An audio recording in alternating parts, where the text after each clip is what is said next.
Friends, I welcome you to my channel. Before listening to this story, I will ask you to like and subscribe. It is not difficult for you, but it is pleasant for me. And we're starting. It was early Sunday when my doorbell rang. I was somewhat surprised, because I didn't tell anyone where I live now. My surprise only increased when I opened the door. My wife, her parents, her sister, and my brother-in-law were standing in the hallway. I restrained my first impulse to quickly slam the door in their face. I was just raised better. I also thought about my father-in-law and mother-in-law, Chester and Dottie Hanson, and their youngest daughter, Marion. I would never intentionally be rude to them. My wife, Debbie, on the other hand, evoked emotions in me that were much less benign. Slamming the door in her face would be a pleasure for me. Jack, we are here to discuss this issue in a civilized manner. Mom, Dad, and Marion think they can help me figure out this situation. Dave is just naturally involved in our family affairs. Please let us in, Debbie insisted, not doubting that I would agree. I shrugged and stepped aside to let them all in. I didn't have enough furniture for them all to sit down, so I brought 2 more chairs from my kitchenette so Dave and I could use them. Then I brought 6 packs of soda and another pack of beer into the room and placed them on a rickety plastic and wood structure that served as an end table. Everyone can have a soda or a beer. That's all I can offer, I concluded, uncorking a bottle of Miller. You should know that we're here to try to find the reason for your inexcusable actions, Debbie began. None of us thought that you were the kind of person who would dodge and lie. We'd like to know why you did it, and have you come to your senses? Debbie's tone annoyed the hell out of me, but I didn't immediately respond adequately to her. Instead, I considered her question. I looked at Dottie and relaxed. She was tense and clutching her hands. It was obvious that she was upset, and I didn't want to aggravate her condition. I looked at Chester and saw the anger on his face. This was not surprising. He was a good man and believed that his family was the most important thing in his life. I noticed that Marion's eyes were wet as she watched me. Dave was reading the label on his beer can and wasn't looking in my direction. I knew enough about how the concept of family worked to be sure that Dave was practically forced to attend this meeting, and he wasn't here because he wanted to. Well, Debbie, I'm sorry that I've become such a disappointment to your whole family, but it doesn't change anything. I'm going to get a divorce. Your lawyer can discuss the details with mine. Drama is unnecessary and useless here, I added. Are you going to throw away almost 20 years of marriage for some fool? Debbie demanded. That's not like you, Jack. You've always been responsible and balanced. You have never shirked your responsibilities as a father and breadwinner. It doesn't make any sense. You can blame it on the good old midlife crisis madness if you want, Debbie, I replied.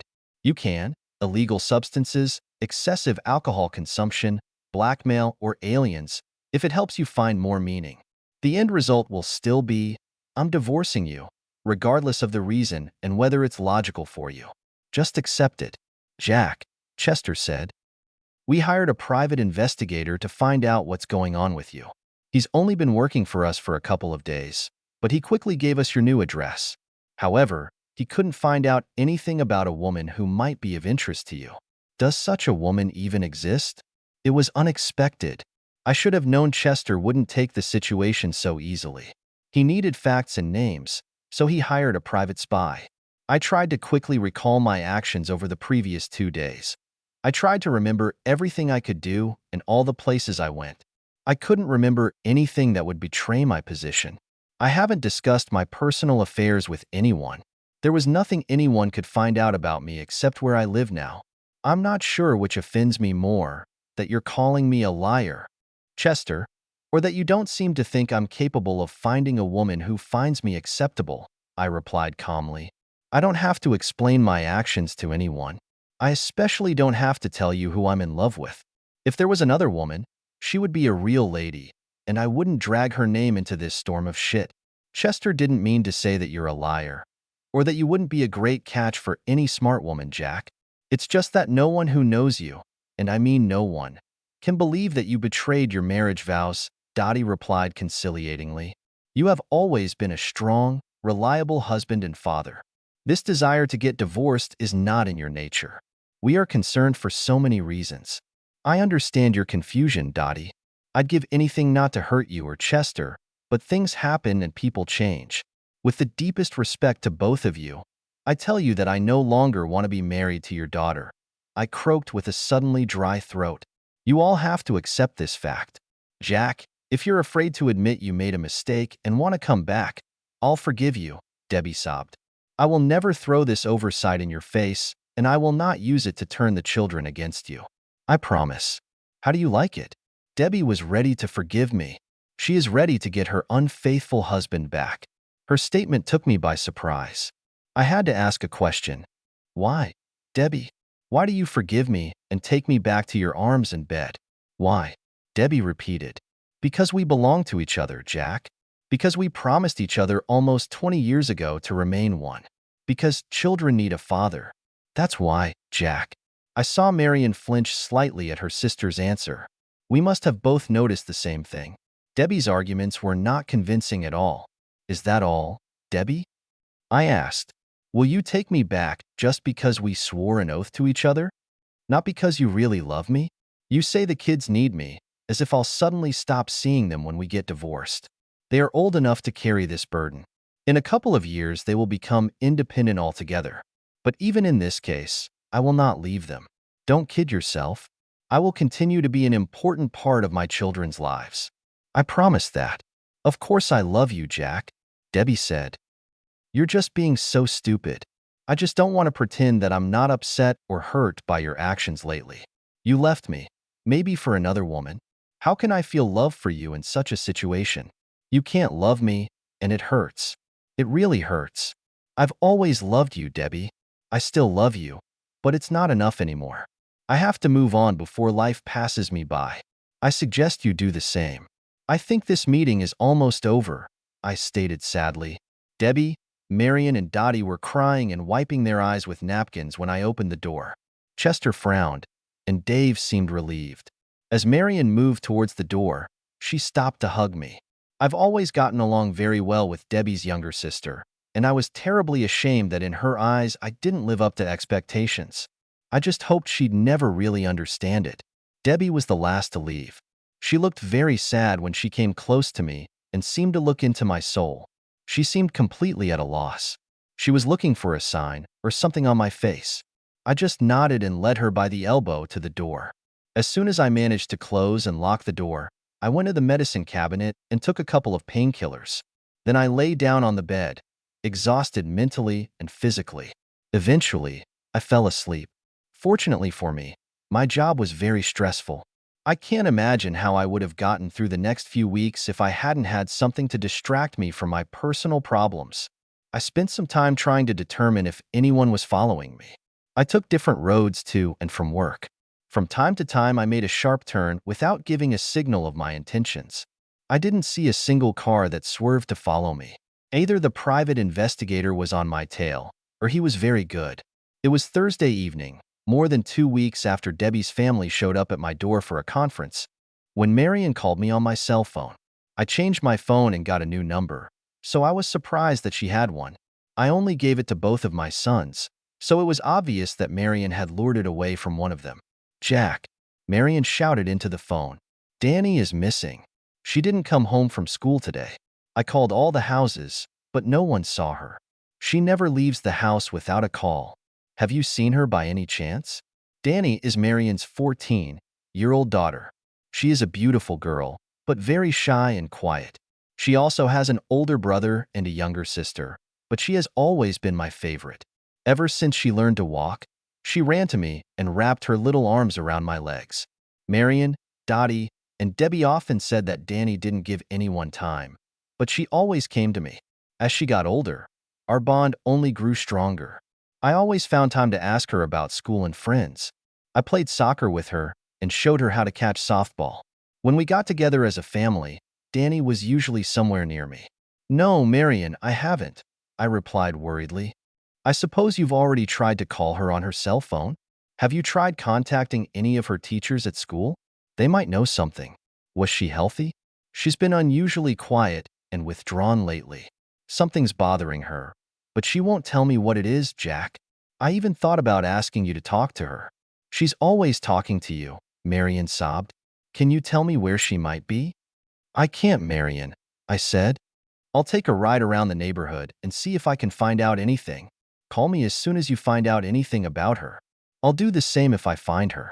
Thanks, Jack. Marion was sobbing. I knew you'd help. Driving around the neighborhood, I tried to imagine what could have happened to Dany. I stopped by her softball coach's house to ask if she had seen Dany at school that day, and if she was okay then. I haven't seen her today, Jack, Mrs. Mack replied, looking worried. The plumbing broke at the middle school this morning. The children were released early. As you know, her family lives close enough for her to walk home. I have no idea why she didn't make it. I thanked Mrs. Mack for the information and returned to the car. I decided to drive past the school and then follow the route that Dany used to take to her house. Soon I arrived at the school and drove slowly towards Dany's house. I didn't see anything unusual, but I did see a lot of cars, including Debbie's, parked in Marion's driveway. Knowing that Marion would have called me if Dany had shown up, I kept moving. By this time, darkness had fallen and the almost full moon had risen. Half a mile from Marion's house was a wooded area of about 100 acres. As I drove past it, I remembered how Dany insisted that I walk there with her on Sunday afternoon. She led me along a path to a very complicated tree stand that a deer hunter had built. It was more like a small house 20 feet above the forest floor. It had 4 walls and a roof, as well as window openings on all sides. I went up the stairs with her and looked around. The furniture consisted of 2 chairs and a small army cot. Cans of beans and bottles of water were stored on a small shelf, similar to a pantry. Dany said it was her private place, like a fortress for privacy. She went there when communication with her brother and sister, friends, or parents became too difficult for her. She told me that no one else in her family knew about this little hideout. Since I had no choice, I parked the car and found a path that led to this tree. When I went up the stairs, I had a premonition. That's where I found Dany, who was sleeping on a cot, but I couldn't get any response from her when I tried to wake her up. I put my ear to her mouth and caught a very shallow breath. Then, in a ray of moonlight, I saw a bottle with a recipe. There was not enough light to read the inscription. I realized that the situation was not good. I took my cell phone out of my pocket and dialed 911. I briefly explained my concerns, as well as my location. The ambulance was about 20 minutes away, so I said I would drive to them to save time. The dispatcher told me not to move Dany, in case she suffered any physical damage. I told him I'd meet the paramedics on Route 92, a few miles south of the city's ballpark, and hung up. I put the empty pill bottle in my pocket, carefully slung Dany over my shoulder, and carefully went down the stairs. I made my way as fast as I could through the dense forest to my car and rushed to meet the ambulance. A few minutes later, I stopped and flashed my headlights when I saw an ambulance approaching in the other lane. Soon, Dany was loaded into the car, and paramedics worked feverishly on her while the rescue vehicle raced to the hospital. I gave them an empty bottle of medicine in the hope that it would help with Dany's treatment. As I followed, I dialed Marion's number. When she answered, there was fury in her voice. Jack, have you heard anything about Dany? Did you find her? Please, Jack, tell me you found her. Marion pleaded. Marion, she's in the ambulance on her way to the county hospital. I can't tell you anything else except that it's pretty serious, and you need to get there as soon as possible. I said. The district hospital. Marion cried and began to sob so hard that she couldn't speak. There was a click in the receiver and a sound came from there. Jack, this is Debbie. What happened to Dany? Where was she? How did you find her? What is it? She asked without stopping. Debbie, all you need to know is that Dany is seriously ill and on her way to the county hospital. The paramedics are doing their best, but someone has to get Marion to the hospital. Safe, but as soon as possible, I said, turning off my phone to focus on driving. I was waiting outside the emergency room. Since Dany was underage and her parents called and said they were on their way, they didn't give me any information. I was pacing the floor when a police officer found me. I was still answering his questions, which seemed to be asked by all the relatives I brought into the waiting room. As soon as the policeman finished his questions, I was besieged by Dany's relatives. I found Dany in the deer rack, which actually looks more like a little house in the Anderson woods behind your house. I remembered that she showed it to me once a couple of years ago. It was the only place I could think of to look. She was there, but almost in a coma. There was an empty medicine bottle next to her. I called an ambulance and met them on Highway 92. Then I called Marion, and that's all I know. For more information, you need to contact the doctors and nurses, I concluded. At that moment, a nurse came out of the waiting room, and this group rushed towards her. I took this opportunity to slip to my car and then return to my gloomy apartment. Arriving there, I drank a couple of bottles of beer and went to bed. Sleep did not come easily, as I was worried about my niece, a beautiful teenage girl. Why did she do it? Will she recover? I sincerely hoped that I had found her in time. It seemed that I had just fallen asleep when the doorbell rang and rang again. I staggered to the living room and opened the door. Before I even had time to identify the caller, I was grabbed in an embrace. Gradually, I realized that Dottie was hugging me. Chester and Debbie were standing behind her in the doorway. Since Dottie couldn't make up a single coherent word, Chester decided to bring me up to speed. Dany's out of danger. Dottie demanded that we come in and thank you personally. Jack, we all owe you in the family. If you hadn't found Dany when you found him, the outcome would have been completely different and much worse, Chester said with obvious excitement. You saved her life, Jack. I felt tears running down my cheeks as I hugged Dottie back. I did something good for Marion and her parents, and I also saved a wonderful girl's life. It helped to remove the burden of guilt caused by the fact that I demanded a divorce from their daughter. I noticed that Debbie was looking through the open door into my bedroom. My rumpled bed was clearly visible, and it was noticeable that it was empty. I realized that Debbie was probably looking for my lover. She definitely won't find her here. Then Debbie came into the room and offered, Jack, this terrible event brings us, our family, closer together. Sometimes a very negative incident can turn around and create very good things. This could be one of those cases, Jack. Why don't you go back home, where you belong? You had your own space, your own affair. I suppose we can call it that. Now is the time to forgive and forget. Debbie, you surprise me. It's hard to believe that you'll forgive me so easily. I don't think I could have been so generous if I had been in a different position. How can you live with someone you don't even trust? I wondered. Jack, if you tell me this won't happen again, I'm going to have to believe you. I think you've realized how important family is to you, Debbie reasoned. I'm not thrilled with your actions lately, but I'm willing to work to overcome it. I think that's the difference between you and me, Debbie. I believe that in marriage and in any partnership, there are certain boundaries.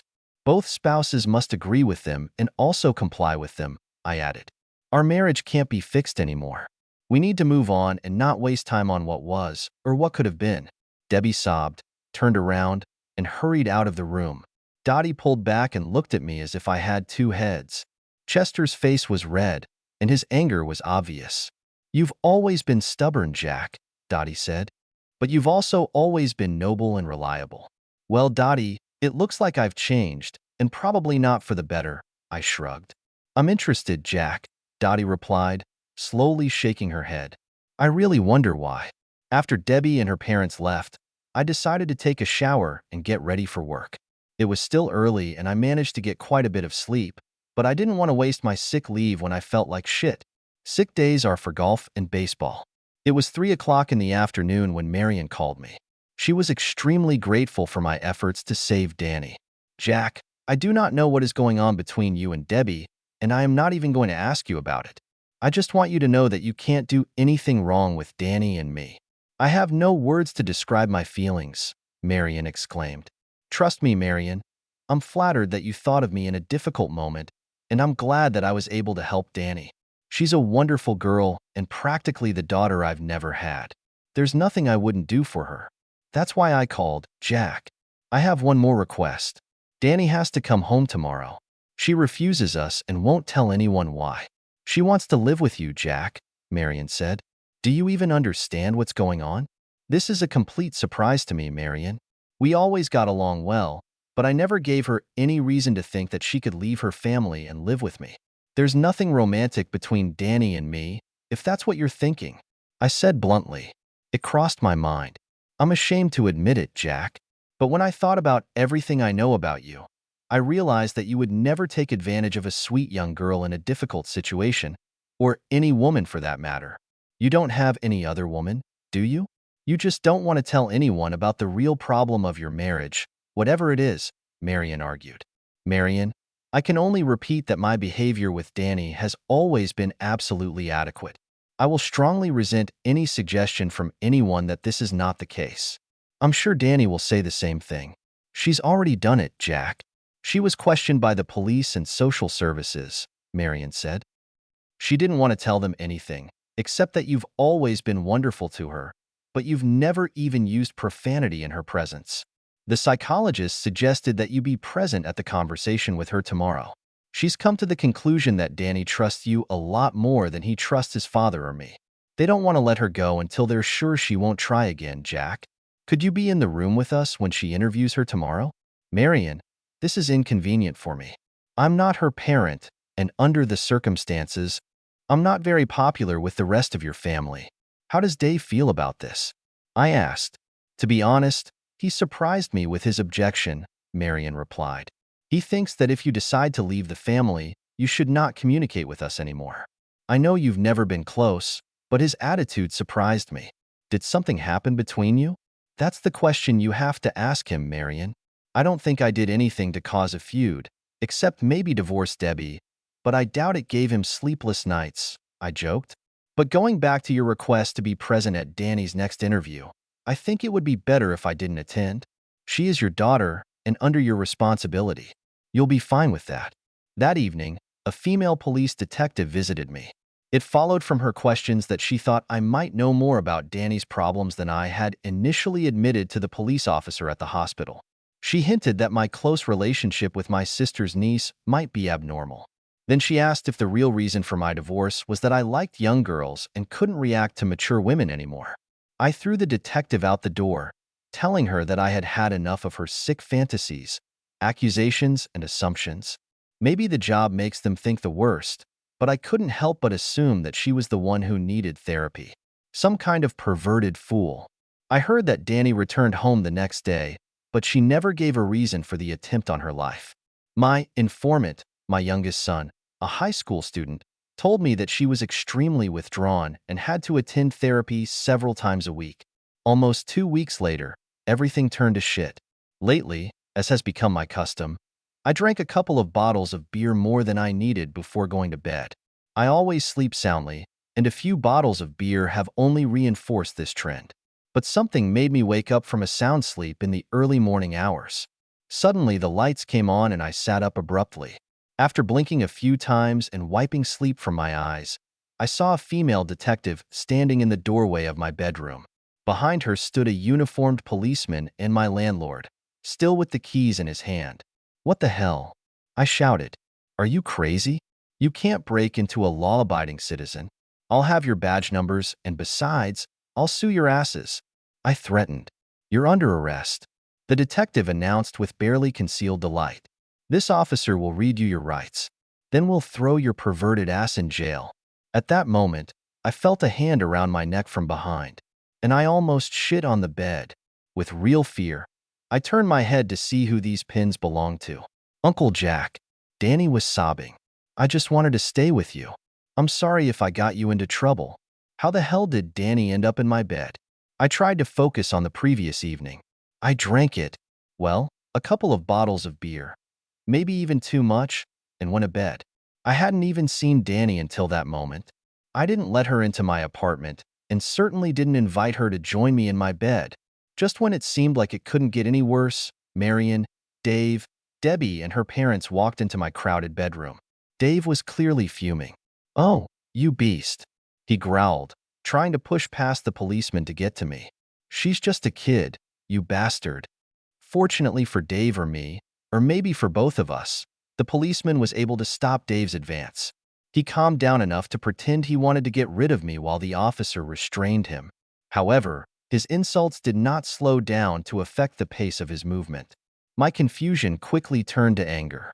How the hell can a guy get into trouble when he's sleeping alone in his bed?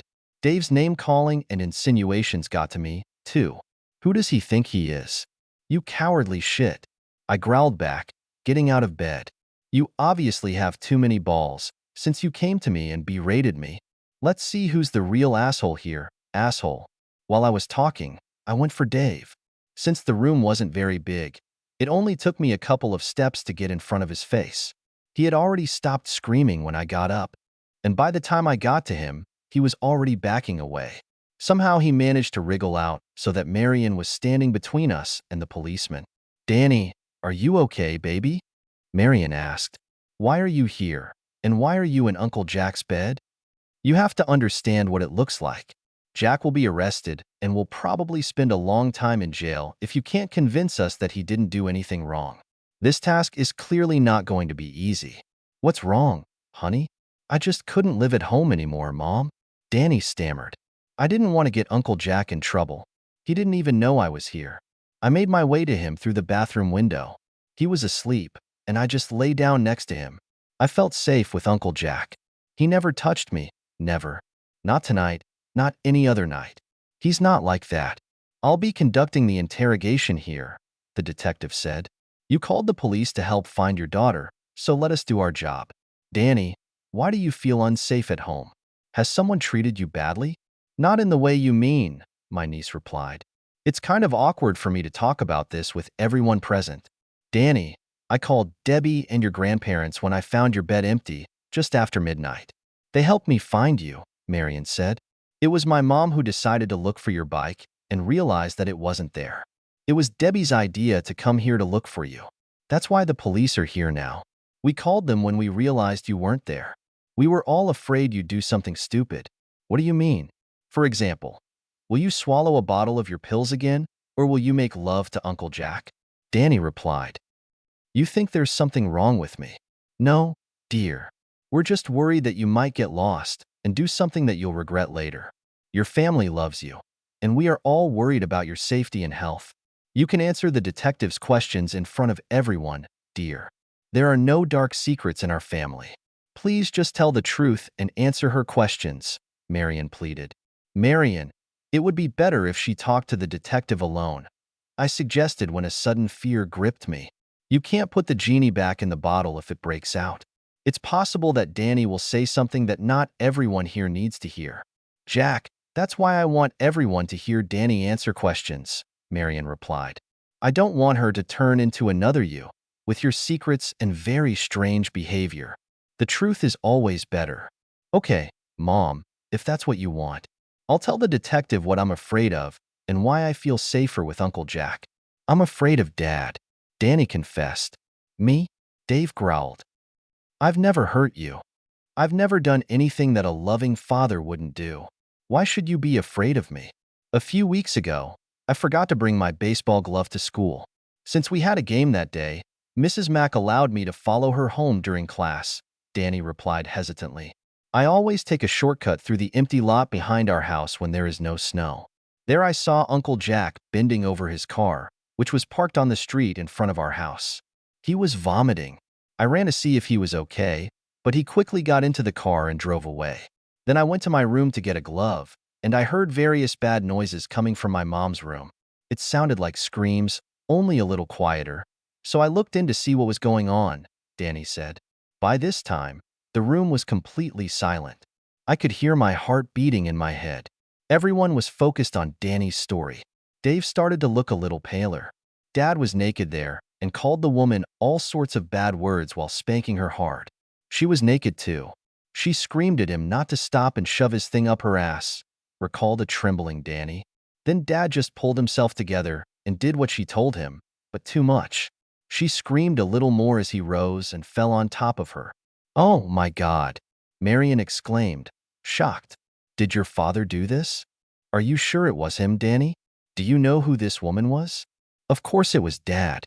I saw him clearly and heard his voice. He grabbed the woman by the hair, lifted her head, and I saw her face. It was Aunt Debbie, Mom." Dany was sobbing. "I was too upset to look at anyone, so I studied my legs while a storm of shit raged around me. I was hoping to rid Marion, Chester, and Dottie of this part of objective reality. Dany saw pretty much the same thing that disgusted me just a few minutes before her. I stopped at their house to take some borrowed books that my son was returning to Marion's son that day. I lost my breakfast on the street before I left. I didn't know that Dany would already come home and see a lot of things that no child should see. In the end, the detective suppressed the almost started riot. Then she asked Dany to finish his story.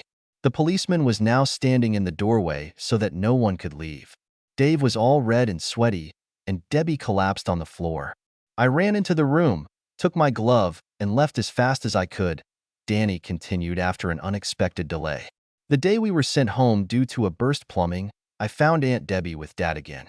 This time he was sitting on the couch, and Aunt Debbie was sitting on the floor. I could hear her gasping for breath. At first I thought he was strangling her to death. Then Dad would let her go. She would take a breath, and he would hold her close again. It was terrible. When I turned to leave, I saw my grandmother's bottle of prescription pills on the kitchen table. I grabbed her and ran to my treehouse. I drank all the pills and washed them down with a bottle of water. Then Uncle Jack found me and saved me. I was afraid to tell anyone about Dad and Aunt Debbie. I knew Mom would be angry. Grandma and Grandpa will be angry too. Dad would have been in big trouble, and I was afraid he would hurt me, like he did Aunt Debbie for swearing at him. That's why I ran away last night and snuck into Uncle Jack's room. I was scared, and I knew Uncle Jack would never let Dad hurt me. Uncle Jack never touched me, the way you shouldn't. He's not like that. Dany finished, and tears ran down her cheeks. This time there was complete silence, unlike the bedlam that had erupted a few minutes earlier. I thought about the situation and realized that I needed to speak. I owe Marion, Chester, Dottie, and especially Dany an apology, I began. I discovered Debbie and Dave the day Dany saw me throwing lunch out of my stomach onto the street. I was so upset and angry that I was afraid I would kill Debbie and Dave. I decided to just leave and think about it. Foolishly, I decided to just divorce Debbie and not tell anyone anything about her and Dave. I believed that I would save all of you from this pain. I thought Debbie and Dave would come to their senses after I announced that I was divorcing Debbie. I thought deep down she would understand that I had to figure out what was going on. That would leave one family untouched. In fact, I'm the one who caused all this mess, I stated regretfully. If I had just met Debbie and Dave, we would probably be where we are now, but without Dany being so traumatized. I tried to convince myself that I was choosing a high path, but it wasn't like that. I was just driving down the highway for wimps. I had a feeling of inadequacy after watching Dave and Debbie for a couple of minutes. He owned her. After almost 20 years of self-delusion, I suddenly realized that I hadn't even started scratching her itch. I think that's why I decided to ride off into the sunset, rather than listen to Debbie bluntly explain to me what a pathetic excuse for a husband and lover I was. I told myself that I was protecting the innocent victims of this pair of lunatics. In fact, I was afraid to face the truth that Debbie was telling me. And now Dany has paid for it. I'm really sorry, Dany. Uncle Jack, Dany exclaimed, jumping off the bed and hugging me with tears in her eyes. I don't think there's anyone to arrest here, the female detective admitted. There are a couple of people who probably would like me to just shoot them, but I'm not going to do that.